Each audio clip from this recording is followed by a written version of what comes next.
Conservative new media viewers and NBA fans around the world and LA Lakers fans around the world. What's going on? It's me, Paul F. Villarreal, PFV, the NBA expert, and we're here to talk about the Los Angeles Lakers and their prospects for the 2013-2014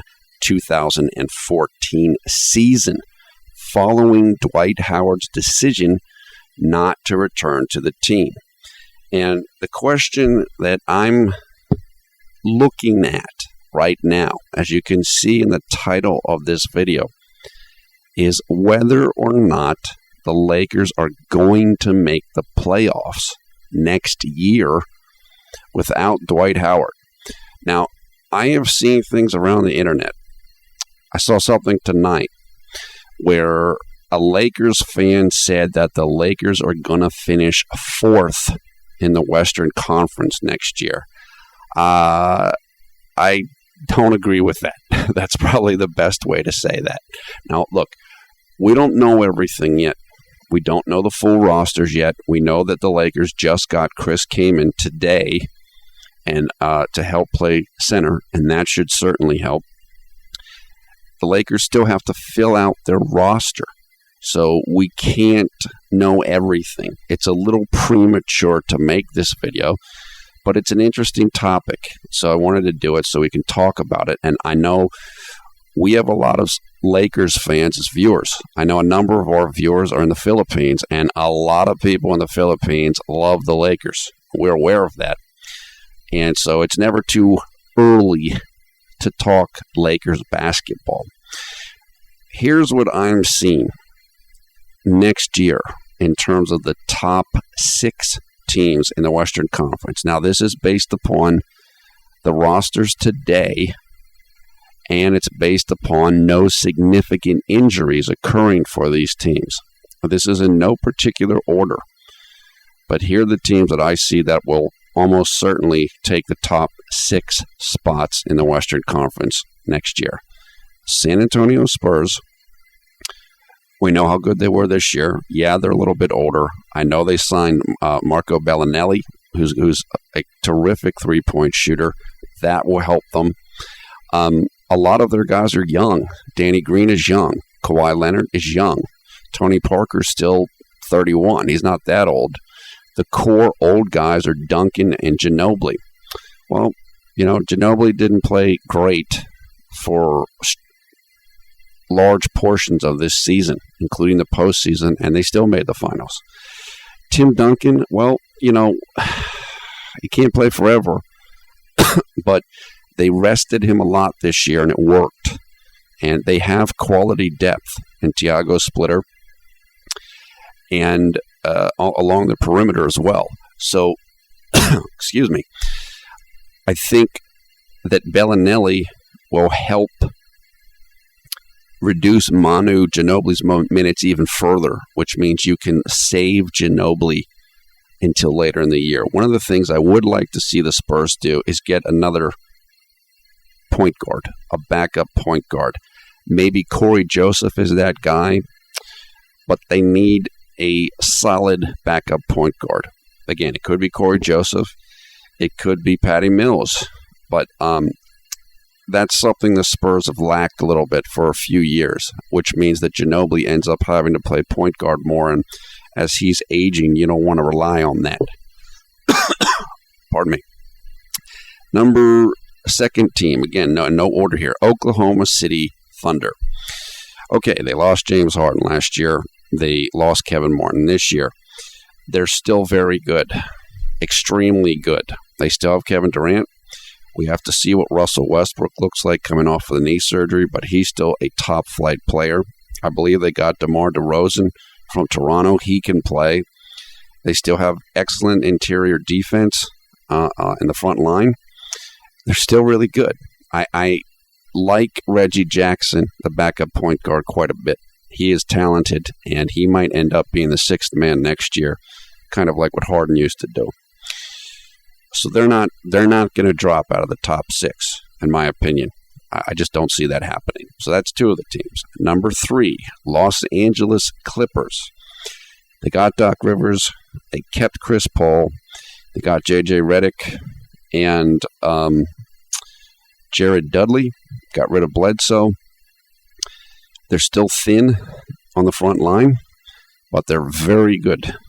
Chris Paul's healthy next year. I think the Clippers can do some real damage. And if they can get one more legitimate front court player, they could be right in the thick of things for a real title chase if Chris Paul's healthy.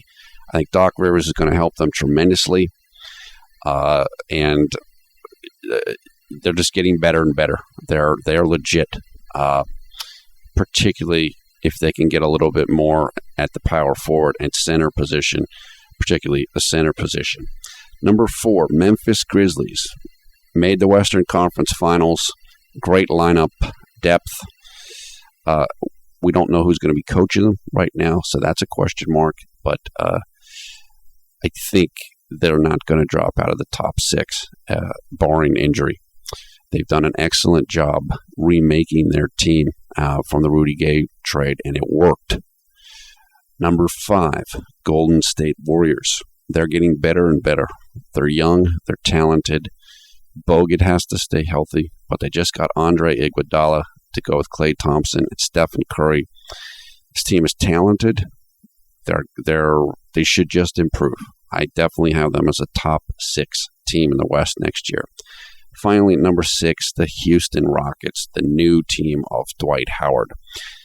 James Harden, Chandler Parsons, and Dwight Howard. I'm very confident that team will be a top 6 team in the West next year,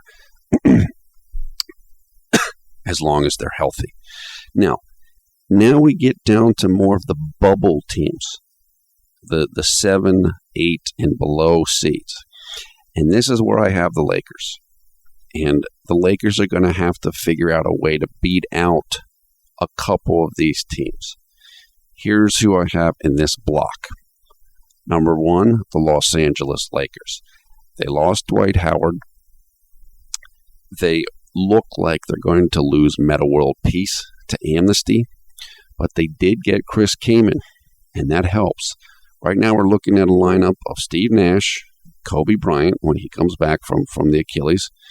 I'm not sure who's going to be playing small forward. Maybe Devin Ebanks. I don't know if they're going to grab somebody else. I know there's been talk about Lamar Odom. Maybe they can get Lamar, and he can play some small forward. Likely he used to be able to anyway. Pau Gasol and Chris Kaman, although certainly Gasol can play starting center, and someone else like Jordan Hill can slide into the power forward spot. The problem for the Lakers is depth. They don't have a lot of quality depth. In the lineup that I just mentioned for them, their best player off the bench is Jordan Hill, who is an excellent player. I like Jordan Hill a lot. He's shown a lot. Hopefully he can stay healthy next year and have another good season. I mean, he definitely has shown real flashes the past 2 years. Another thing for the Lakers is they're old. Steve Nash is going to be 40 next year. Kobe, 35. Powell, 33. Chris Kaman is 31. So I don't expect this team to be good on defense. They struggled on defense this year, particularly when Dwight Howard wasn't on the floor. Pau Gasol was never the greatest defender in the world, and he hasn't improved with age. He's not bad, but he's not that good. I don't think Kaman is a great defender. I honestly am not sure about that. I know more about him on offense than I do about defense. Steve Nash is 40 years old and was never particularly, or is going to be 40 years old and was never a great defender. So I think this team is going to have to try to outscore people, which is what we saw a lot of last year. Maybe they can play some inside-out or high-low post offense with Gasol and Kaman, but I don't really know if that's what Mike D'Antoni wants to do. So we're going to have to keep our eyes on them to see who else the Lakers might pick up. Also, the most important thing for the Lakers next year is, when does Kobe come back? Does he come back in November? Does he come back in January? What does he look like when he comes back? These types of things. I know I've read a study that was done by, I believe, a group of doctors. And it says that in the first year back from Achilles tendon surgery, NBA players are diminished. They are not at the same level that they typically are. In the second year back, they're okay. They're back to normal level. But in the first year back, they're not at the same level. So I don't think we're going to be seeing the same Kobe Bryant next year that we saw last year. And obviously, that's going to impact and affect the Lakers and their chances for making the playoffs. The second bubble team, and this will surprise some people, they seem better than that. They certainly seem better than that last year, is the Denver Nuggets. The Denver Nuggets lost Andre Iguodala, and Danilo Gallinari is coming off of a knee injury, and we aren't sure when he's going to be back. So they still have a strong lineup. They still have Ty Lawson. They still have Kenneth Faried.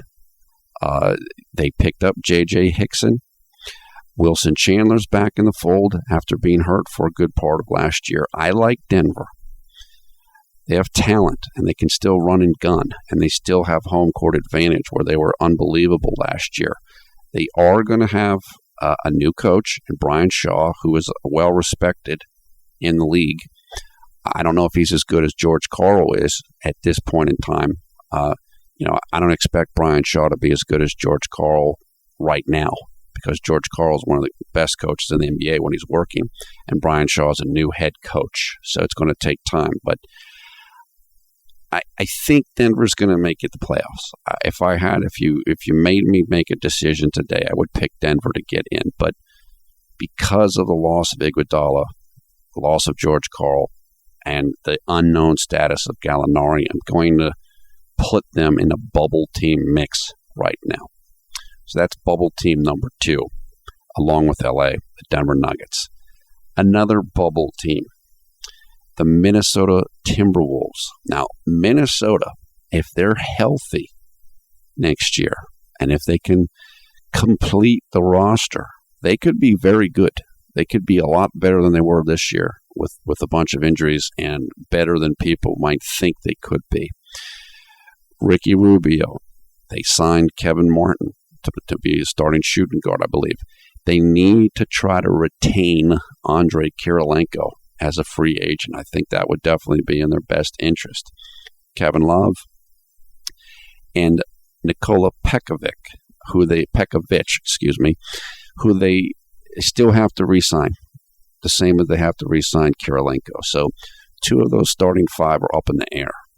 Rubio was hurt last year, I believe, still kind of readjusting to some injuries, and Kevin Love was hurt last year as well. So the Timberwolves weren't great last year, but they had a very good defense. And with the signings and the return to health possibilities for Denver, they could be quite good. I believe they still have J.J. Barea on the bench. Alexei Shved would now move to off the bench as a shooting guard behind Kevin Martin. They re-signed Chase Budinger as a small forward, Derek Williams as the power forward, and they had to release or waive Greg Stiemsma, but I think they want to bring him back as a backup center, and he's excellent on defense. So that team of 10 guys, if they're able to retain Kirilenko and Pekovic, and if everybody's healthy, that team can do damage. That team can get into the playoffs next year. I'm very, very sure of that, particularly with a good coach like Rick Adelman. So we'll see about them. A lot of what I think is going to happen with them will be, can they retain Pekovic? Can they retain Kirilenko? And are they going to be healthy next year? Can they get back Stiemsma as a backup? I'm sure other teams will be very interested in Stiemsma, teams like the Miami Heat and other teams that need a rim-protecting backup big man for cheap. So it's not a done deal. They're going to get these guys. Finally, my last core bubble team is the Portland Trail Blazers.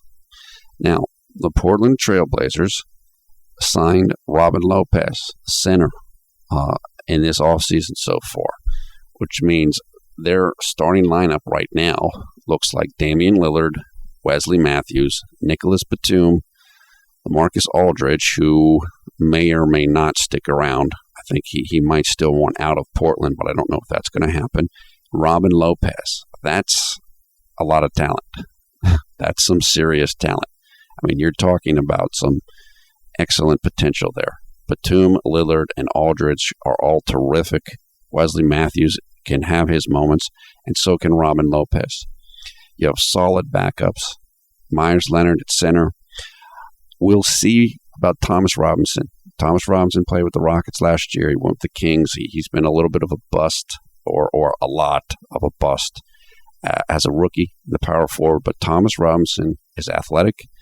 Thomas Robinson can rebound. He might not need to do a whole bunch more for Portland to be good next year. So I'm looking at that team too as a real bubble team and a team that might be on the rise. The other two bubble teams I'll put there right now are the Dallas Mavericks and the Utah Jazz. And we'll see. Utah was close last year. I know they lost Millsap. I'm not sure who they have gotten right now. I haven't had a chance to look at that, but if they're able to put things together, they almost got over the hump this year, but they weren't quite able to do it. Maybe with a little bit more time, a little bit better chemistry, they can do something. So I don't have them at the bottom. They're certainly not at the top, but they might be able to compete for a number 7 or number 8 spot in the West next year. Dallas is getting older. They're still talented. And I'm sure they're looking at some guys. So we'll have to see who they're able to swing in this offseason as well. So I think the top 6 seeds are pretty much locked up between those 6 I mentioned. The Lakers are going to have to fight off Portland, Denver, Minnesota, maybe Dallas and Utah to get a spot. It's going to be hard. It's going to be hard for the Lakers. I mean, look, teams are going to come looking for them. Teams that have been beaten up by the Lakers in old seasons and old times, they're going to come looking to take a chunk out of the Lakers when the Lakers are down, particularly before Kobe comes back. I mean, athletic teams like Miami, like Denver, they're going to give the Lakers nightmares because the Lakers are going to have a difficult time stopping them on defense. They're going to have a difficult time stopping opponents on defense.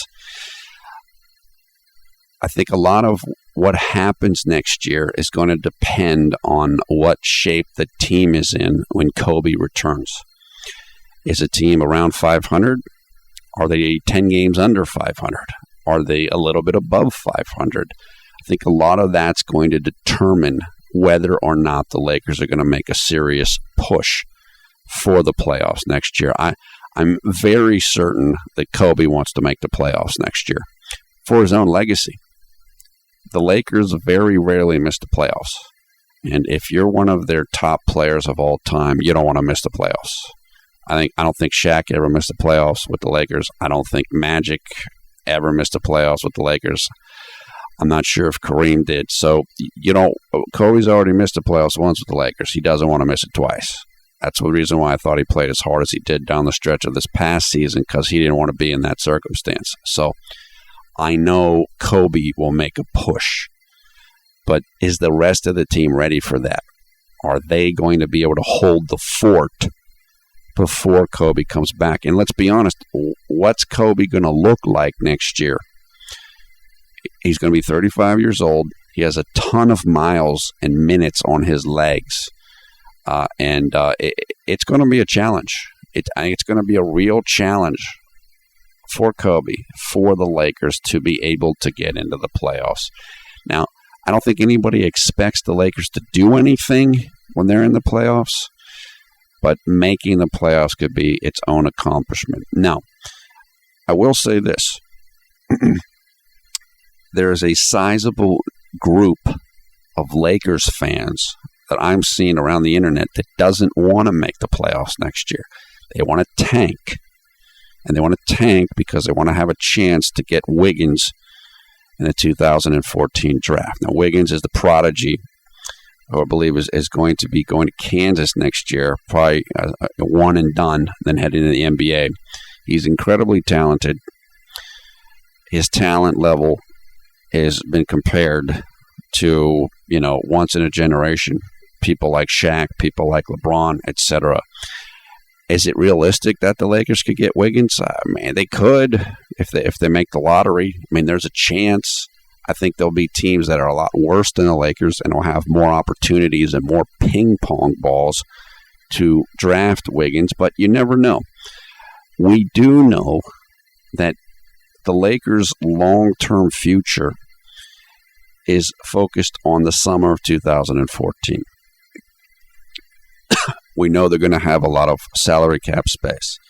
There's talk about going after LeBron, going after Carmelo Anthony, going after other free agents, going after Chris Bosh and Dwayne Wade. We'll have to see how that works out. I mean, it could be the case. I mean, the Lakers could hit the jackpot. They could miss the playoffs next year, end up being number one in the lottery, draft Wiggins, sign LeBron, and they're ready for a championship push.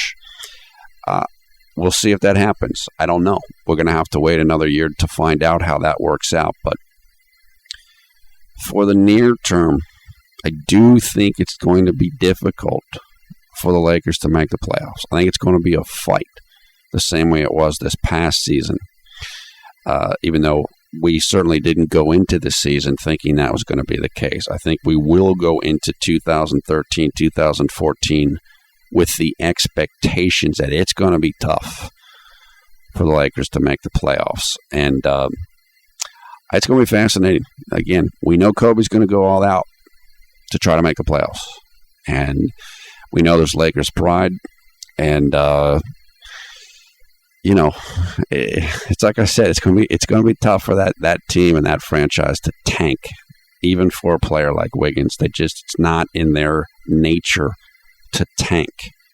So it should be pretty compelling in 2013, 2014, regardless of what happens. But it would not surprise me if we come down the last, 5 or 10 games of the season and we still don't know if the Lakers are going to make the playoffs, which is exactly what happened this season. So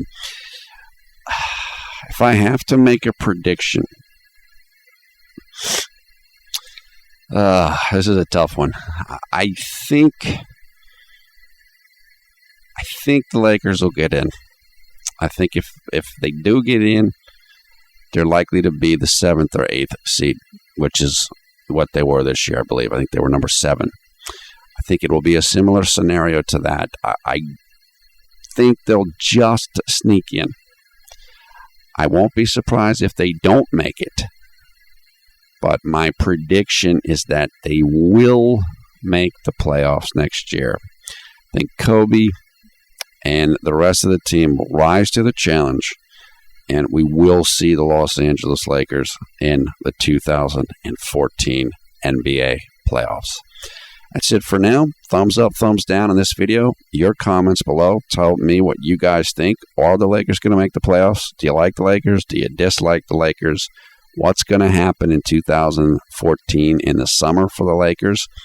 You tell us in the comments below. Once again, I am Paul at Villarreal, PFV, the NBA expert. Thanks a lot for watching Conservative New Media. We really appreciate it, and we're looking forward to talking to you again very soon.